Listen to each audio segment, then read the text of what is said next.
जेठवा राजवंश एक प्राचीन सूर्यवंशी राजपूत वंश है। जेठवा राजपूतों की गणना 36 राजपूत वंशों में की जाती है। जेठवा राजपूतों का वंश 9वीं शताब्दी से पहले ही अस्तित्व में आ चुका था। जेठवा राजपूतों की उत्पत्ति पर बहुत से इतिहासकारों में मतभेद है। जेठवा वंश को इतिहास में कहीं कहीं प्रतिहार वंश की शाखा बताया गया है, तो वहीं पर जेठवा राजपूतों के भई भाटों की भइयों में इन्हें रामायण काल के वीर हनुमान जी के वंशज बताया गया है। जेठवा नामकरण से पूर्व यह वंश कमार या कमास वंश कहलाता था। हनुमान जी के पुत्र मकरध्वज और मकरध्वज के पुत्र मोडध्वज और मोडध्वज जी के वंशज जेठीध्वज हुए। राजा जेठीध्वज का जन्म ज्येष्ठ नक्षत्र में हुआ था, इस कारण से इनके वंशज जेठवा कहलाए।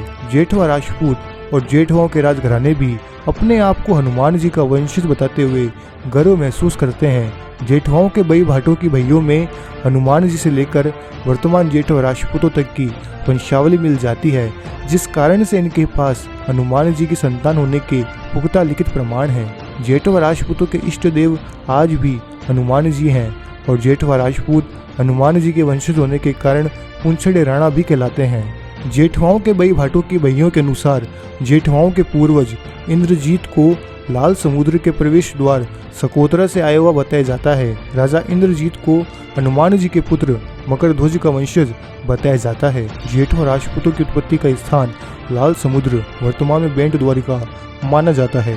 प्राचीन समय में राजा इंद्रजीत सकोतरा से चलकर श्रीनगर पहुंचे। राजा इंद्रजीत के पुत्र शील ने गुमली नगर की स्थापना की थी। शील का विवाह दिल्लीपति राजा अनंगपाल तोमर की पुत्री से हुआ था। गुमली की स्थापना 9वीं शताब्दी के आसपास बताई जाती है। राजा शील जेठवा के पुत्र भीम जेठवा ने गुमली की बरडा पहाड़ियों पर भीमकोट बनवाया था। भीमकोट गढ़े हुए पत्थरों का लंबा चौड़ा किला था।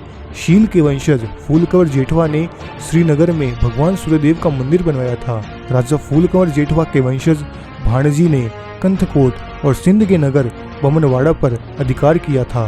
भाणजी जेठवा के बाद राम, महीप, अदित, ज्येष्ठा और चंबसेन भाणजी द्वितीय मुख्य शासक हुए। भाणजी जेठवा का पुत्र शिवजी जेठवा था। शिवजी जेठवा के राजकुमार सालामान ने पड़ोसी राज्य के चौहान राजकुमारी से प्रेम विवाह किया था। इससे इनके पिता शिवजी जेठवा ने नाराज होकर सालामान को देश निकाला दे दिया और सालामान जेठवा सिंध की ओर चले गए, जहां सालामान की संतानों ने इस्लाम धर्म को अपना लिया। शिवजी के समय ही सिंध के आक्रमणकारियों ने गुमली पर आक्रमण कर गुमली नगर का विनाश कर दिया था। गुमली में आज भी जेठवाओं के स्मारक है, जहां पत्थर की छोटी छोटी शिलाओं पर कुछ लेख मिलते हैं। गुमली के विनाश के बाद जेठवाओं ने 1307 ईस्वी में रणपुर नामक जगह पर अपनी नई राजधानी स्थापित की थी। जेठवाओं के इस नई राजधानी की स्थापना से नवानगर के यदुवंशी जाम जाडेजा खुश नहीं थे और अपने राज्य को इनसे असुरक्षित महसूस कर यदुवंशी जडेजाओं ने जेठवाओं पर आक्रमण कर दिया और जेठवाओं को पराजित कर दिया। इसके बाद जेठवाओं ने छाया नाम के स्थान को 1574 ईस्वी में आबाद किया और यहाँ अपनी राजधानी स्थापित की। जेठवा राजाओं का राज तिलक छाया में ही होता था। धीरे धीरे जेठवाओं ने पोरबंदर के क्षेत्र को जीतकर पोरबंदर को 1785 ईस्वी में अपनी नई राजधानी के रूप में स्थापित किया।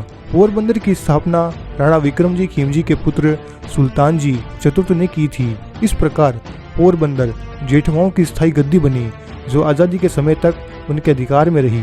पोरबंदर को 13 बंदूकों की सलामी दी जाती थी।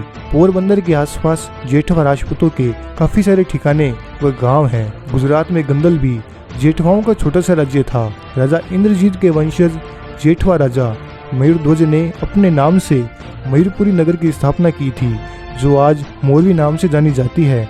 मोरवी के सांगाजी जेठवा ने वीर धवल वाघेला की समुद्री सेना को मोरवी के नजदीक सन 1125 ईस्वी में परास्त किया था और राणा का विरुद्ध प्राप्त किया था। इसी समय से ही जेठवाओं को राणा की उपाधि मिली थी। सन 1193 ईस्वी में कुतुबुद्दीन ऐबक से हुए युद्ध में जेठवाओं की हार हुई और उनको मोरवी गंवाना पड़ा था।